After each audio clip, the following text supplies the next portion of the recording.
Акын болуу кандай кыйын, оңой болуу президент. Акын угат чөптүн дыйын, укпай таны президент деп Кыргыздын атактуу акыны мына студияда отурган Бектуруш Салгаман агабыз экөөбүздүн устатыбыз Омор Султанов кезегинде жазды эле. Бүгүнкү маектөрдө биз Бектуруш Салгаман агабыздын чыгармачылыгы, поэзиясы, китептери жөнүндө, жасап аткан ырлары жөнүндө, кубанычы, арманы деле азыр толгондуруп аткан ойлору жөнүндө сүйлөшөлү деп студиябызга чакырдык. Биздин көрүүчүлөргө да айтып коюш керек, 80-жылдары кыргыз поэзиясына бир катар таланттуу кыздар, жигиттер келген. Ошолордун арасында Бектуруш Табалдиев дагы бар болчу. 1985-жылы анын эң алгачкы китеби «Үчүнчү коңгуродон кийин» деген ат менен чыккан. Бектуруш ага, куш келипсиз. Рахмат, өзүңөр да аман болуңуз. Поэзияга чейин бир суроо берейин деп атам. Ушул сиздин атаңыз ноокатта Табылдажы, чоң атаңыз. Табалды ата ажы болгон экен, баягы билимдүү болгон экен өз доорунун. Анан ошондой кишинин небереси эмне болуп жазып калды? Адатта баягы эл башкарган адамдар көп мындай чыгармачылыкка көп алысыраак болчу эле да, сиз эмне болуп жазып ушул жолго түшүп калдыңыз? Эми ушурга өзүм да таң калам, кээ бирөөлөр сурайт, анда да таңыркайм. Эми мен тукумумда адабият, искусство, маданиятка жакын адамдар болгон эмес. Бийликке, байлыкка, анан духовный багыттагы адамдар болушкан да. Мен бул адабиятка келип калышымды 106 жыл жашап, бир күндө оорубай чүчкүрүп гана өтүп кеткен чоң атам Табалдынын жана андан кийин көз атам Сираждиндин, мурункулардын таасири жок болуш керек деп ойлойм. Себеби мен ата бабаларымды жакшы билем да, жети аталарымды. Бардыгы эле ушундай башкарма өйдө жагында жүрүшкөн. Адабиятты керек болсо илгери өзүң билесиң, бул мындайлар ырчы чоорчуларды жаман көргөн. Андай адамдарчы жоготнары дешип. Анан мен муну апамдан көрөм да, апам тараптан көрөм. Тайта тараптан. Ушул жазып калышыңыз сизге талант энеңиз жагынан өттү. Ошондой деп. Бизде тага журту дейт, силер таяке журт дейсиңер тай тилде. Тага журтуман көрөмүн. Себеби апам эки сөз сүйлөсө, эки макал, лакап кошуп сүйлөчү да. Өзү ушунан билем. Бирок жаштык кылып мен азыр эми тага тайтам баары, тайнелерим баары өтүп кеткен. Алардын ата бабалары ким болгон экенин мен сурабай калганмын, билбейм азыр. Ушундай. Ошол жактан келсе керек деп ойлойм. Жакшы. Биздин телекөрүүчүлөргө айтып коюш керек, кыргыз эл жазуучусу Мурза Гапаров менен мына Бектуруш агабыз бир айылдан болот. Ал кишинин чыгармаларын ким гана сүйүп окуган жок. Керемет повесттерди жаратты. Бүгүнкү күнгө чейин тамшанып, качан окусаң дагы жаңы оюнча келе жатат. Анан дагы айтып коюш нерсе, кадимки Көчө деген фильм ушул Бектуруш агайлардын Кара таш деген айылынан тартылган. Эми баягы жаш жаңыдан калем алып жүргөндө ушул агаңыз сизди колдодубу? Мындай колдоо көрсөтүп, кесиптик ырлар чыкканга жардам берип, же китебиңиз чыкканга жардам берип, акыл кеңешин айтып дегендей болдубу? Şu 7, 8, 9 класста окуганда 3 киши барды. Биздин мектепте жолугушуп өттү. Бири пастек бойлуу, кара күрмө, ак шим кийген киши экен. Бул Кеңеш Юсупов экен көрсө. Бирөөсү бою куркуйган, узун, бирдемедей кийинген киши. Бул Кердегей Кубатбек Жусупалиев экен да. Кубатбек Жусупалиев. Бирөө Мурзаке. Мурзага барып, Мурзакенин бир жакшы жагы мындай, кандай кийим кийсе жараша берчү да буга. Сары кийсе де жарашат, жашыл кийсе де жарашат. Гапаровгачы, Мурзакеге. Анан ошондо көргөм муну бу кишини. Фрунзеде жүрдү, биз айылда жүрдүк. Кийин анан жаңа Көчө деген киносу тартылды. Анда жолугушуп өткөрдү, райондо Улутоо деген кинотеатрда. Мен Мурзаке менен ошондо биринчи жолу кол алыштым. Геннадий Базаров тартты Көчө. Геннадий тарткан. Экөө ынак дос болчу, Геннадий Базаров экөө. Жакшы лирикалык көркөм фильм. Бүгүн да көрөм, мен зериксем өзүмчө көрөм ошону. Менин балалыгым, жаштыгым, биздин айыл, ошол өрүктөр биз жеген. Анан эми Мурзакеге тикелей келгенде, Мурзаке мага жардам берген жок. Ал Фурузеге кетип калды. Аны каяктан издеп табам? Кийин анан студент болуп жүргөндө киностудияда иштейт экен. Ашим Жакыпбеков, дагы Шершенов деген киши болчу. Анан ошондо барып ошондо жолукканмын. Анан менин атам Сираздин мугалим болгон. Мурзанын биринчи мугалими болгон да. Мурзеке өзү айтчу, Сираздин агай келгенде мага айтып кой деген. Анан менин атам Сираздин келген сайын айтчумун, келип учурашып кетчү агай багай деп. Анан мен Мурзакеден жардам көргөн жокмун. Тескерисинче мен 72-жылы кыргыз түрк тилинде кесип мен кожоюн болуп калып, 11 жыл бош жүргөн Мурзакени мен өзүм алып келип ошол жерге редактор кылдым. Мурзанын мага пайдасы тийбей, Мурзага менин пайдам тийген. Эң жакшы. Баягы өзүңүз билесиз, анан мен дыр жазат эмесминби? Акын жазап койгон учурлар болот кээде, ачыгын айтыш керек. Мастерство, баягы чеберчилик күчөгөндөчү барып өсүп жетилет, анан кайсы убакта эле ыр жазып кое алат. Анан сиздин ырларыңызды окуганда сиздин гана ыр экенин мен ушул биле алам да, бир 2 куплет, 3 куплет окугандачы. Анан буга кандай карайсыз? Акын ошол кандай жазыш керек? Же жасап деле койсо болобу сиздин оюңузча? Жолон экен бир ыры бар болчу Маматовдун. Өзүмдү өзүм зордосом, билемин бир ыр жазылат. 3-сабын билбей атам, анан сүйүү да болот азыраак деген. Да. Мен мурдалары жаш маалымда бир 15 жыл мурдалары дүрт этип келген сезимди шак жазчумун. Анан бир 15 жыл өтүп кетти. Токтотконмун аны. Сезим менен жазсам жеңил болуп кетет экен. Азыр мен бир ой келди, идея деп коелу. Келди, мен баракка жазып коем журналыма. Анан ошонун үстүнөн ойлонуп жүрө берем, баягы сезим өчөт. Өзүм ырда көркөмдүк, табият, ошол учурда ой болуш керек деп эсептейм да, жандуу болуш керек ар бир ыр. Анан баягы оюмда жүрө берет, башкырларым доңдоп жүрө берет. Бирөөсү 3 күндө, бирөө 1 айда, бирөө 2-3 айда анан ийге келет башымда. Ошондо жазамын. Бул мен жасап жазганым эмес, жашап жазганым. Мен баягыны башымдан өткөрөм, жүрөгүмдөн өткөрөмүн. Анан кээде ар кыл ойлор келет. Мисалы көчөгөйдө, транспортто барасаң, элдин арасында бир ойлор келип калат. Ушул учурлар эң армандуу учурларым. Баягы барак жок болуп калат, кагаз жок болуп калат. Учурунда жазып кала албай, Анан мен өтө унут жактардын тизмесинде болсом керек. Ошо жазбай калам, анан кийин ошону таппай коемун. Кайра эстей албай, кандай ой? Эч эстей албай. Анан ошентип өкүнүп, үшкүрүп коюп жүрө беремин. Ошон үчүн мен кагазга жазып коем да, болсо.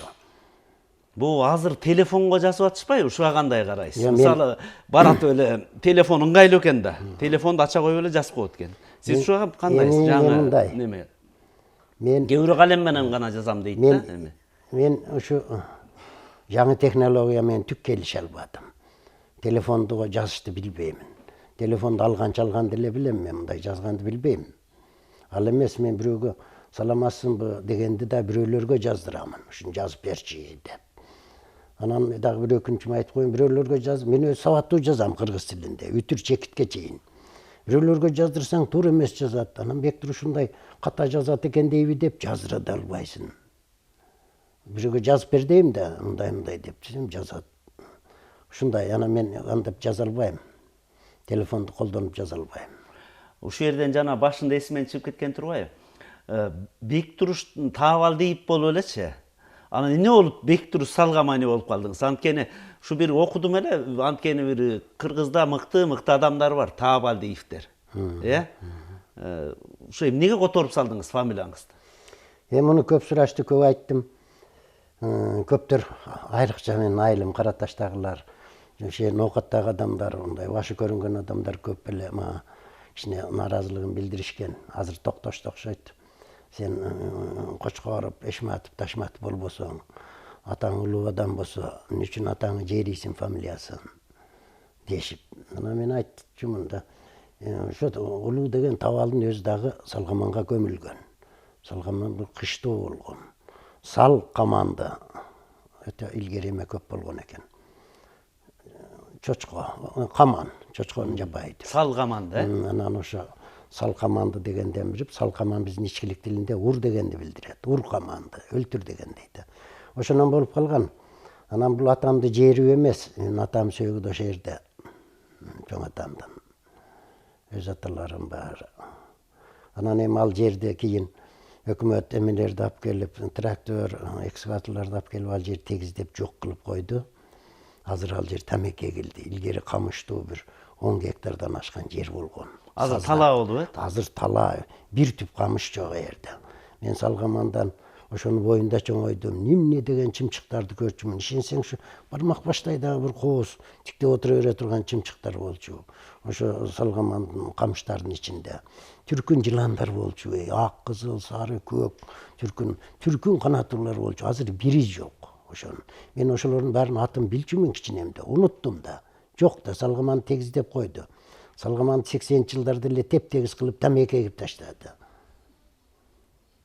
Ошо Салгаман сакталып калсын деп эле мен Салгаман деп койгом. Атын которуп койдуңуз, Эми кайрадан поэзияга келсек да, биз телекөрүүчүлөргө дагы бир айтып коелу.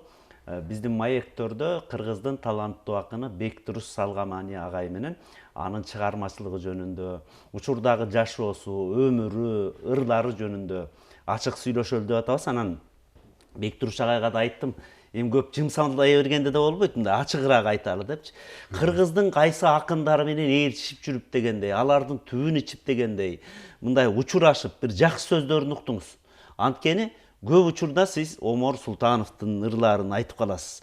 Анткени ал кишинин жана сен жөнүндө поэмасынан да окуп жүрбөйбүзбү бир тобубуз. Ушул кимдерден мындай таасир алдыңыз сиз? Кимдер устат болуп берди сизге? Эми мен мектепте 10 классты бүтөрдөр жаздым. Бирок ушу көзүм ачылгандан эле китеп окуй баштадым. Китеп, гезитти тытып окудум. Мен эми билбейм, устат десем болобу, болбойбу. Мектепте окуп жүргөндө Жалил Садыковдун Топ жылдыздар деген саргыч китеби болчу. Шуну бир канча 10 жолу окугам, эсимде жок. Кайта окуй берчүмүн. Жалил Садыковдун Топ жылдыздар деген китебин. Ушул мени поэзияга үйрөткөн, жетелеген ушу Топ жылдыздар китеби болду окшойт.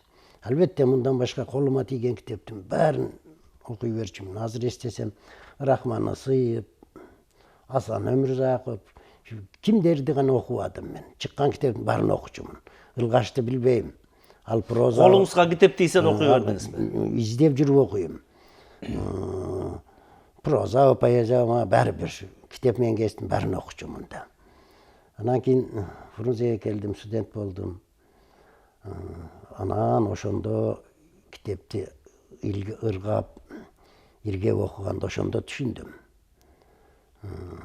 Анан эми кыргыздын эмелеринде баары менен эле жүрүп калдым го. Токонбаевдин деле колун кармадым, учураштым. Төгүрбай Сыдыкбековдуна көп бардым. Темиркул Үмөталиевдикинде бир топ эле болдум. Шүкүрбек Бейшеналиевдикинде көп болдум. Эми кыскасы аксакалдарын айттым. Беркилердин баары менен эле болдум, ортомун. Эми көптөрү көз өтүп кетти. Кудай бейишин берсин а кишилердин. Эми ушул жерден бир суроонун оболу келип калды да. Эми айтпай коеюн десем өзүңүз жазып жүрөсүз. Сизди мындай китеп уурдап алат деп айтышат да. Ушул чындыкпы? Аны мен өзүм деле айтып жүрөмүн. Мен буюмтайым уурдабадым, бирок китеп уурдадым. Азыр деле кимдердин үйүнөн алып алдыңыз? Кантип? Азыр деле уурдап коем. Сен үйүңө барсам да сен жакшы китебиңди салып коем.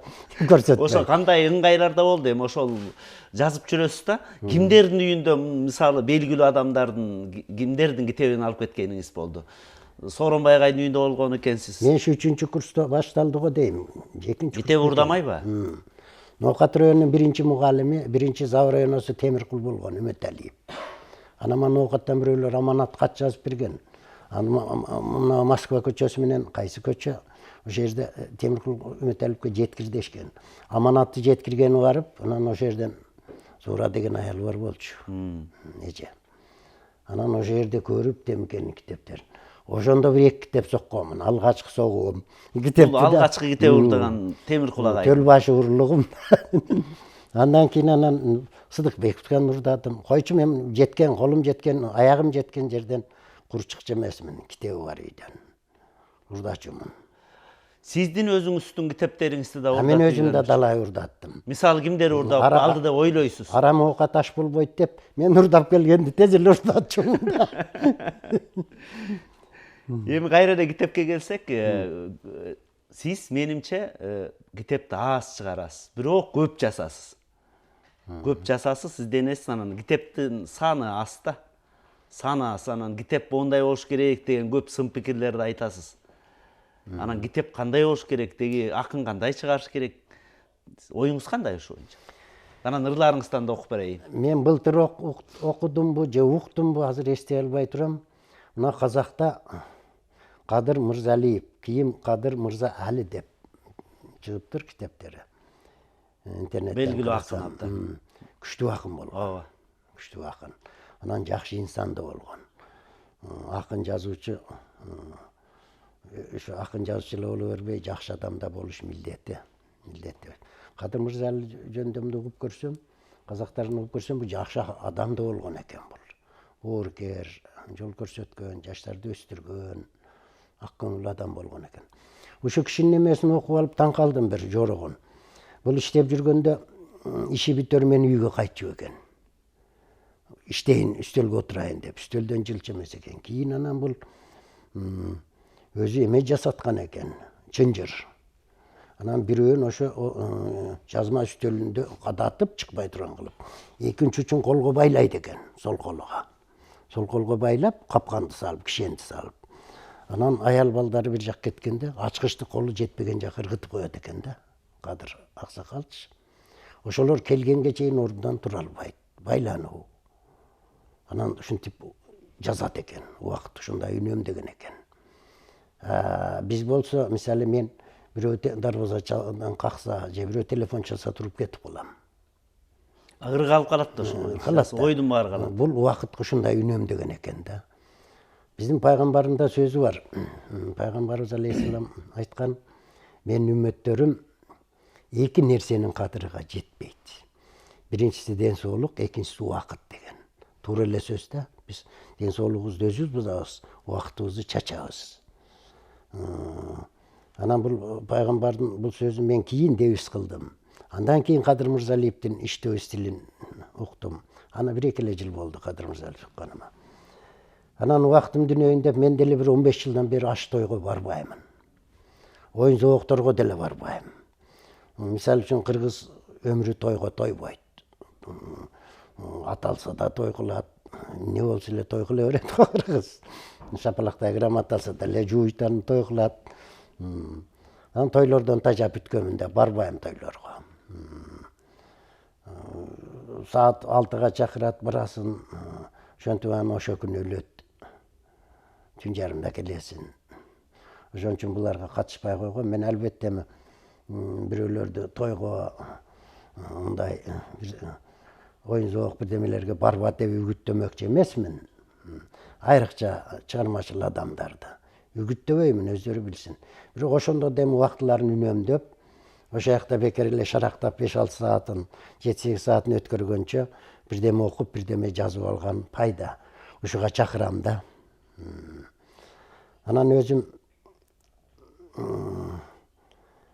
убакыттын өтө аз экенин, адам баласынын өмүрү аз экенин, бүгүн иштеп калбасаң эртең жок болорун кийин сезип калдым. Ушуга өтө өкүнөмүн. Эгерде мен ушундан 1-50 жыл мурда Кадыр Мырзалиевге окшогон акылым болгондо, ошондо көкмээ болбогонумда бир топ жакшы жазмак экенмин деп ойлоп калам да. Жакшы. Эми сөзүбүз куру болбош үчүн ырымды сен эле окуп берчи деп мага жана ыр тандап бербедиңизби? Теле көрүүчүлөргө бир ырыңызды окуп берейин. 2 ыр тандап койдук, ошонун бирөөнү окуп берейин. Мекен деген ыр экен. Айыңды ырга салсам, күнүң калат. Жайыңды ырга салсам, күнүң калат. Көгүңдү жылдызду деп айтсам жериң, чөбүңдү мактап кирсем, гүлүң калат. Мөмөсүн айтсам жемиш дарагыңын, мостоюп терек талың карарың чын. Кудайдан соңку сенсиң сыйынарым, Кудайдан жалгыз ыйык ата журтум. Қалсақ біз қыш чилдеңден үшіп тажап, көктөмүң гүл көтөрүп келіп қалат, құйқалап жай қаптабың жадатқанда, қоңыр күз алма қоондун жытын чачат. Қымбат суық нөшөр борон ысығыңда, қымбатсың бізге ушул турушуңда, жылуусуң балдарыңдын жүрөгүндөй, көзүндөй кыздарыңдын сулуусуңда. Сен бүтүн бойдон барсың көкүрөктө, серпилет сен эстесем көңүлөргө, сеники бар тапканым кала берсе, сөөгүмда өзүңдүкү көзүм өтсө деген ыркен. Сиздин алтын арман деген бир чоң көлөмдүү ырыңыз бар. Мен ошол ырды бала кезде эле окугам. 80-ci жылдар, 70-ci жылдардан жазыпсыз, ошо жүрөт жылдарында жазып койгон жериңиз бар да, жаңылбасам. Андан бери ошол алтын арман деле жазып келатасыз, алтын арман деле жазып келатасыз. Алтын деген бул не, мындай, бул ой кыялдагы каарманбы, же болбосо турмушта бар каарманбы? Эмне болгон чыгарма бул? Абдан көлөмдүү бирок. Кандай болуп жасалып башталды бул? Бул гезиттерге да чыккан абдан көп, журналдарга да чыккан. Ушул алтын арман деген чыгармаңыз боюнча мен сизди тааныдым эле. Мындай, динде түш шайтандан, аян периштеден дейт. Мен 72-жылы аян болсо керек, ошо кызды көргөмүн түшүмдө. 8-ci классты бүтүп атып. Алтында? Аны мен мындай кийин жолугат деп ойлогон эмесмин. Бирок көз алдымда туруп калган. Мен өзүм көп түш көргөндөрдүн тизмесинде болсом керек. Бирок бетими жуугуча эле унутуп калам түштөрүмдү. Кийин ойлоном, эмне түш көрдүм азыр деп да. 1-2 мүнөттөн кийин эле таппай коем да. Бирок жалгыз ушул түш өмүр бою унутулбадым. 4,5 жылдан кийин университетте көрдүм. Көрүп эле тааныдым, даярдоо бөлүмүндө. Ошол жөндө анан мен өзүм кичине романтик, кыялкеч болгонум үчүн күчөтүп алдым окшойт бул арзуумду, сүйүүмдү. Башка бирөөлөр болсо балким ошону деле өчүрүп коймоктур. Эми ошо алтынга деген эмемди өзүм кыялданып жүрүп арбытып алдым окшойт. Кийин баягы өртүмдү өчүрө албай калдым. Жеңебизди мен да тааныйм да, анан кызганган жокпуз сизди ушундай. Учурларда кандай болот? Азыр айтайын. Баягы өзүм күчөтүп алдым да, отту эметкендей өзүм эле күчөтүп алдым. Башка бирөө болсо өчүп деле калмактыр. Жазып сүйөм деп жазып жүрүп эле күчөтүп ийдим окшойт. Кийин өчүрүшкө күч жетпей калды. Муну үчүн. Анан эми бул ушул 1,5 миңдей жазып ийген экем, аз айтып атам, 1001 кылып. Анан эми ошонун баары эле ошо кыз жөнүндө деп айтсам, жанымды жеп жалган сүйлөгөн болом. Башка бирдемелерди эле көрөм, бирөөлөрдүн тагдырын, бирдемелердин сөзүн угам дагы, жазсам, арзуу жөнүндө болсо эле ушуга киргизе берем. Ошол сүйүүңүз эсиңизге түшөт сөзсүз, сезимиңиз. Түшсө түшпөсө деле ушуга киргизе берем. Алтын арманга. Алтын арманга киргиземин. Бул кыялый нерсе эмес, бул реалдуу бар адам. Бүгүн бар. Анан эми аялым муну түшүнүү менен эле кабыл алат. Башында эле айткам мен ага үйлөн элек деле. Өзү мындай суроо бар го, кандай адам акын болот деп сурашат да. Акын болуш үчүн биринчи Алла Таала жараткан тарабынан берилген ошо белек болуш керек иште, талант болуш керек да. Анан жөндөн жөн эле эмете бергенде, мисалы үчүн мен Кудай Таала берген эмес, мен космоско учам дегеним менен уча албайм да. Же врач бол деп мени 100 жыл окутса да мен врач боло албаймын. Кудай берген эмес андайдычы. Жөндөмдү. Анан экинчиден тагдыр керек дешет, билбейм. Акынга тагдыр керек дешет, Тагдыр керек дешет, билбейм. Мен чоң ата, чоң эне, атам, апам, тайта, тайнем колунда балалыгым жакшы эле өттү. Өкүнүч болгон жок. Анан менде андай оор тагдыр болгон жок турмушумда. Кийин 18-ге чыккан балам эле авариядан өтүп кетти. Андан башка оор тагдыр көрбөдүм. Кудайга 1000 рет шүгүр. Анан мени акын кылган ушул түш болду го дейм. Алтын болду го дейм. Ушул өзү чоң тагдыр. Бирөөлөр айтат, мыкты акын болуш үчүн сүйүп жетпей калыш керек дейт. Анан билбейм, мени ушул акын кылды деп ойлойм. Эгерде мен ошол түштү көрбөсөм, акыйкат Кудай алдында акыйкатымды айтып коюшум керек. Ошо кызды көрбөсөм, ошо кыз менен жүрбөсөм, сүйбөсөм, сүйүшпөсөм, өйүшпөсөм, жытташпасам балким, кийин анан ажырашып кетпесем, балким мен акын болбой калмактырмын. Үчүнчүдөн анан мен эл ушинтип айтат, мен үчүнчүдөн мен тараптан кошумча ошолорго. Акын болуш үчүн жакшы түшүнүктүү жубай, үй бүлөдө тынчтык болуш керек. Сенин үйүңдө зайыбың арылдап эле бет сеттен алып тытып тура берсе, сен эмнени жазасың? Эчтеке жаза албайсың да. Ошолорго кошумча мен үйдө тынччылык болуш керек, тынчтык турмуш керек. Ушундай деп ойлойм. Бул бар киши. Анан эми ушуну бир китеп кылып чыгарып коеюн деп атам. Мына жерде 365 бар экен эми. Алтын арман, Ушундан 3 эсе чоң болот да эми. 365 ыры бар, азыр 1000ден ашык болуп атат, Эми меники 1001 кылдым, 1,5 жетип кеттир. Кыскарттым баарын. Баягы эң оор нерсе, өзүң бир эле адамсың, бир эле теманы жазып атканда өзүңдү өзүң кайталоолор болот экен. Кайталап алат экенсиң билип билбей. Билип билбей дагы ким бирөөлөрдүн бир саптарын кирип кетет экен башыңа. Бул урдоо эмес мен тараптан. Окугандар ошол келет. Таасирлер. Бул урдоо эмес. Билбей каласың да көп нерсени, бир эле теманы. Мисалы үчүн Арстан жөнүндө бир жазсам, анда билем кимдер жазган, кандай. Кой мына окшоп калыптыр же өзүм кайталапмын деп ойлоном да. Анан эми бул сүйүү темасын бүт эле эметип атканда билбей калат экенсиң, башың айланып. Ошолорду эми байкап, кыскартып, азайтып атам. Эми Кудай өмүр берсе, аманчылык болсо, Алтын арман деген бир китеп кылып чыгарышым керек. Ошондо ушундан 3 эсе чоң болот. Өтө чоң. 1001 ыр деле. Бул өзү мындай жанр боюнча эмне сиздин оюңузча? Поэмабы? Мен өзүм поэма деп баштагам, эми ошо ойдон калдым. Мен мунун жанрын деле билбейм азыр эмне экенин. Ошентип эле келатамын. Эми роман дешке болбойт. Эми роман деп калбадыңызбы? Баягы адабиятчылар, сынчылар айтып калышат, бул орус элинде Александр Сергеевич Пушкин Евгений Онегин деген ыр менен жазылган роман. Ушул романдын баардык талаптарына жооп берет, ачыгын айтканда. Бизде бир 5-6-7 болуп кетти окшойт. Сиз дагы роман баштап жазып жүрөсүз. Мен бүткөм. Бүттүңүзбү? Мен 3-4 Бул кандай болуп калды эми? Ошол кандай чыкты деп ойлойсуз? Омар Султанов жазган, Абдырасыл Токтомушев жазган, Аалы Токомбаев жазган, Өрбек Тилебаев агайыбыз жазды. Сиздики кандай болду? Ошол талаптарга жооп береби, эмне болгон роман болду? Эмне жөнүндө? Мен сыпайысынып айтайынбы же мактанып айтайынбы? Мактанып эле айтыңызчы.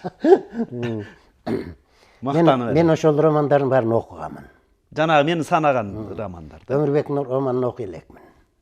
Бирок бирөөлөр айтып берди. Өзүм башкаларын окудум, Токомбаевден, кандуу жылдардан баштап. Мактанып айтып берсем, меники окумдуу. Окумду да. Менин романымдын аты Ак булуттар, кара булуттар, ала булуттар. Меники эр зайыптын кызганычы. Негизи эле бул дүйнөдөгү кызгануулар. Жалпы турмуш жөнүндө меники. Менде бир каарман катышпайт. Өтө көп каармандар катышат. Эркек менен аялдын кызганычы. Кызганычы, кыз жигиттин кызганычы, эркек аялдын кызганычы. Анан ар кыл окуялар. Менде сюжеттери да өтө көп, окуялары да көп. Ошондой эми быйылкы жылдын эсебинен азыр басмада турат, быйыл чыгат го деп ойлоп жүрөм. Ошол Ак булуттар, кара булуттар, ала булуттар деп жазгам. Роман жазыш өтө оор, өтө кыйын. Мисалы 3 куплет ырды жазыштын оорлугу канчалык турат? Ооба. Анан эми мен 80-90 бет роман жазыш өтө оор да. Мен ошондо бүткүл адам психологиясын ачайын дедим. Жана кызганычтан ысытма, суутма, кара дуа, ак дуа, жандыруу деген сыяктуулар дагы да биздин турмушта бар экен да, мен ошону жазып атып изилдеп билдим. Кара дуа деген бар экен, муну ахиретін ойлобогон, Кудайдан коркпогон жандар да бар экен да. Мен ушундай окуяларды өзүм көрдүм, барып сүйлөштүм. Дугалап таштагандар бар, жинди кылып ийгендер бар экен, ажыраткандар бар экен. Мен ушулардан бери жаздым. Сак жүрүшүбүз керек экен бу турмушта. Жанагы ыраманыңызда. Дагы бир сизди көп жыл көрүнбөй кеттиңиз да. Баягы илгери бери чыгармачылык боюнча сүйлөшүп турчу элек, анан көп жыл көрүнбөй кеттиңиз. Россияда, Казакстанда жүрөт дешти. Анан бул акындын баягы илгерки акындарды ойлойм мен, көчүп конуп эле дербиш болуп, ушундай жалаң ганагы чыгармачылыгы менен жүргөн да, же ошол акындыкка алып кеттиби сизди алыс жака бир же көрүү оокаттын жайынан кеттиңизби? Жок, мен көрүү оокат эмес, оокаттын жетишерлиги эле орточо эле. Анан мен эл жерде көрөйүн дедим да. Кайда бардыңыз ошондо? Өтө чоң аймакта дүйнөдөгү Орусия менен Казактын жери өтө чоң аймак. Мен ушу Орусия, Казакстанды чыгыштан батышка, батыштан чыгышка бар жогун кыдырып көрдүм. Сахалинге чейин бардым, Калининград, эмелерге чейин Россия. Урал тоолору бар жокторду көрүп жүрдүм. Булар дүйнөнүн дээрлик 3/1 кургакчылык аймагын эле көрсөтөт булар. Өтө чоң аймакта булар. Не деген аймактар? Кеңири элдер, улуттар түркүн. Барын көрдүм. Ошол жерде бир кызык окуя айтып берейинчи. 2000-жылдарда Казанда жазуулардын 2099, 98 кайта албайм. Казанда жазуулардын курултайы болуп аттыр. Булар мажлис дейт. Мен түрк тилдеринин баарында сүйлөшө беремин. Бир жума Тывада жүрүп Кызылда. Булар менен жомок айтышып калбадымбы? Окшош болот да биздин. Биздин эле тил да. Биздин эле тил. Кичине эле эмени үйрөнсө болот да мындай. Маани койсоң эле Баягы үйрөнүп шашпай коюп укса эле акырын мааниси чыгат, Килегес дейт, келиңиз деген. Түшүнө койсоң болот да. Ооба. Анан качсам анан ошол жерде эметти. Эми айта берейин. Биздин өтө сүйүктүү жазуучубуз, улуу жазуучубуз Чыңгыз Айтматов сыймыктанабыз. Биздин байрагыбыз. Кыргыздын эле эмес, Борбор Азиянын, түрк дүйнөсүнүн, керек болсо Азиянын, Азия элдеринин байрагы да Айтматов. Ошол курултайга катыштым мажлиске Казанда. Янис Фаруллин деген акын раис экен, буларды раис дейт, төрагасын. Ошол жерде Айтматовго кичине наразылыгын айтышты. Советтер Союзунда бизди колдоп койбоду, апасы татардын кызы болчу, Чыңгыз Айтматов. Нагима. Биздин эжебиз деди. Жаман сыймыктанышты Чыңгыздын апасы менен, Айтматовдун апасы менен. Бирок бир жолу да менин апам татар деп айтпады да дешти. Мен уктум. Анан Мустай Каримди кичине наразылыгын айтышты. Бул өзү Мустафа Каримов экен. Мустай Карим. Жакшы акын, мен ошонун бир томдугун окудум. Бир 7-8 тому чыккан экен, ошондо бир томун таап, кийинкилерин таппай калдым. Күчтүү акын экен Мустай Каримчи. Бизде Салижан Жигитов кичине которгон бойдон башка бизге жеткен жок. Башка чыгармачылык жеткен жок. Бизге ошону которуп алып келсе, бир топ пайда көрмөк экенбиз. Баягы Ай тутулган түндө деген драмасын көрдүк. Анан Жигитов которгонун гана окуп алдык да. Мен Казанда ушу татарча бир томун окуп, кийинкилерин таппай койдум. Сатып алам дедим татарларга, бергиле мага. Пулга эле бергиле дедим, таппай коюшту. Бул өзү Башкырстанда туулуптур. Орустар татар калкыдан чочуйт. Себеби Россияда улуттук саны боюнча орустардан кийин татарлар көптүктү түзөт. Анан татарлар өтө мындай илим билимдүү, эң акыл эстүү мыктылар, да. Мисалы үчүн русский баня дегенди биринчи татарлар ойлоп тапкан. Татар мончо хаммам дейт булар. Жакшы. Азыр айтып коеюн, Мустафа Карим бүтүрүп коеюн. Мустафа Карим Башкырстанда туулуптур. Башкырстан татардын санын азайтыш үчүн бизде баягы өзбек деп жаза бергендей, кыргызды деле, казак баарын, арабты өзбек деп жаза бергендей, булар да башкыр деп көп жазып койгон да, татарларды деле. Анан бир жолу дагы мен татармын деп айтпаптыр Мустай Карим. Анан сен татарсың деп айтты да бирөөлөр. Сен татарсың, үчүн эметпейсиң десе, мен татармын деп чыксам, мага эмгектин баатыры, мамлекет сыйлыктар берилбей калат деп. Жакшы. Жакшы, сиз экөөбүз терең аябай маселелерге кирип кеттик, ал чоң маселе эми. Анан сиздин ушул Тосордо деген ырыңызга мына сын жазбадыбы? Эсенбай агай. Мактап жазды да, сын жазган, урушуп жазды, оюн. Анан ошолорду дагы жана бир окудум эле, түгөйү менен болсун деп ошолорду да окуй эле. Тосордо. Кадимки эле тосор Омар Султанов агайдын тосору да бул, Чөккөн тоолор окшошот мис чөөгүнгө. Чокуда кара карат пил сөөгүндөй, жаш сулуунун булгаган жоолугундай, жарк дейт толкун чагылып тийген күнгө. Турушса да бул тоолор булут дешип, түк мактабайт өздөрүн бийик сезип, мактанышат мекеси ак куулардын, менин көлүм туп-тунук тоңбойт дешип. Чарбылаардай булуттар тийгенде күн, чагылышат жей албай жүргөн көчүн, убарага түшөрдө килем толкун, улам түрүп жай албай бүктөмдөрүн.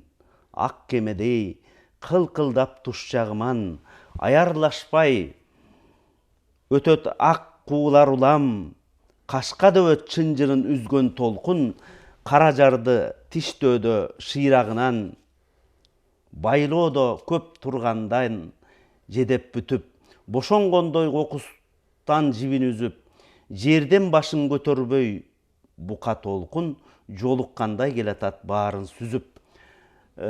Ушунда бир адабий терминдерди жазды, Бек Туруш, синеттик деди беле? Синестетик. Синестетик деп жазды. Анан Султан агайдын да жазганын окудум эле, Раев. Бул нени жазып салган деп Бек Туруш өзү таң калып отурса керек, билбей депчи. Анан ошол эмнени жазганыңызды түшүндүңүзбү? Анткени баягы Бейшибай Усубалиев Сүйүнбай Эралиевдин 100 жылдар мындан кийин да деген ырын докторлугунун бир главасы болчу да. Анан ошондо мен катышып калдым, анан ошо көптөрү тиги Эралиев айтпады, мен ушул ырды өзүм жазганыма күмөндөй болуп калдым депчи. Сиз кандай болду, кандай кабыл алдыңыз ошол жазганын? Эсенбай Нурушев агайдын. Эсенбай акеге өтө чоң рахмат. Көп жактарымды ачты, синестетик, андан башка. Синестетик деди. Башка жактарымды ачты.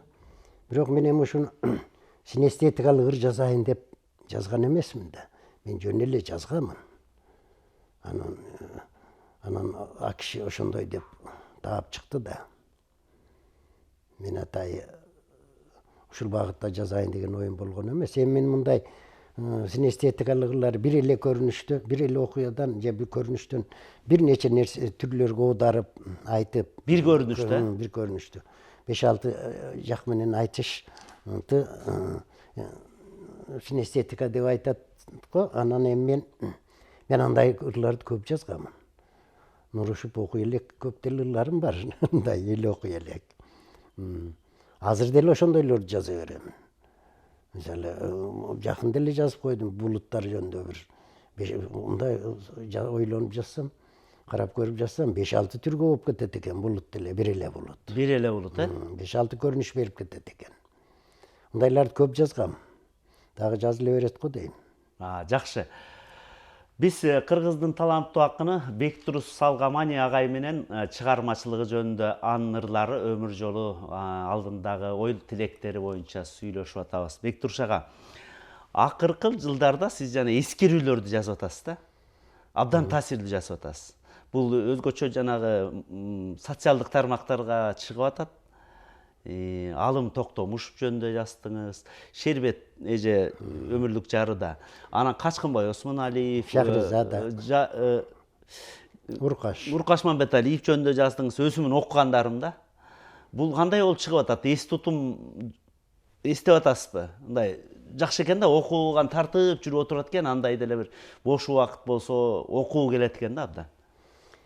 Ушуну мен кийин өзүмчө таптым го дейм. Мурдагылар деле ушундай эскерүүлөр жазып койсо бизге жакшы болмок экен. Мисалы Тыныстановдор эмне кылгандарын, Токонбаев, Үмөталиевдер мисалы. Айтматтар жөнүндө деле ошондой жазып койсо бизге жакшы жетмей экен.